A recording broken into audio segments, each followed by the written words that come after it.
Hi, my name is Bella Guerrero. My SAE project is backyard fruit and vegetable garden. Imagine growing fresh strawberries, tomatoes, zucchini, blueberries, and any of your other favorite fruits and veggies right in your own backyard. This is what I wanted to achieve with my garden.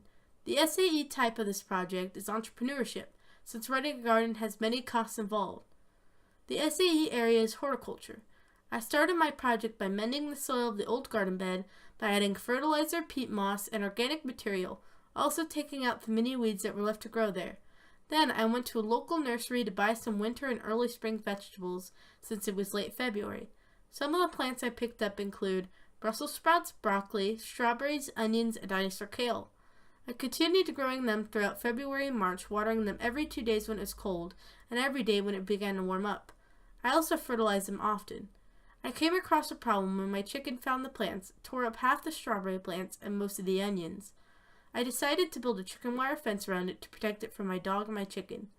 Since May was coming up soon, I decided to build a second garden bed for my summer plants. The cost of my garden was rising quickly, so I decided to get some free dirt off Craigslist and hope for the best.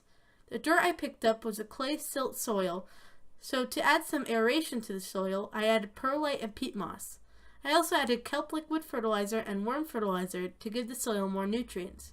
Surprisingly, this soil grew the plants far better than the old soil in the other garden bed, which was very expensive. In the summer garden bed, I'm growing green beans, bell peppers, eggplants, strawberries, Roma tomatoes, beefsteak tomatoes, zucchini, and yellow squash. My 3 main goals for this project are to 1. Make a sustainable garden so I can grow and harvest food for years to come. 2. Provide organically grown fruits and veggies for my family and friends. 3. Learn more about fertilizing, harvesting, soil mixture, and growing plants in general. The 3 things I learned during the project was 1. Do more research on plants and what they require. The plants that did the best were the ones I did the most research on. 2. Constantly fertilize. The more fertilizer the better.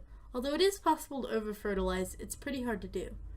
3. Pick out weeds as soon as they sprout up, or your garden bed can become overrun and will end up stunting the growth of your other plants. Plants that did well in my garden include 1. Kale. The kale by far did the best. It produced so many healthy and beautiful leaves that my pig and lamb thoroughly enjoyed. 2. Tomatoes did the second best. I got them as fairly young plants, and as soon as I put them in the soil, they took off, producing beautiful yellow flowers, and the beefsteak is even starting to produce little green fruits. 3. Zucchini did the third best. It's always looking green and healthy with one large flower in the middle. It's growing rather quickly in my summer garden bed. The top 3 plants that did the worst include number 1. Strawberries. This one really surprised me as I've successfully grown them in the past. I planted them in the spring bed and the leaves had brown edges and they did not produce any flowers or fruit or runners, so I decided to try again in the summer bed. They did even worse. I had to trim away many dead or dying leaves, leaving very few to continue to go downhill. 2. Brussels sprouts.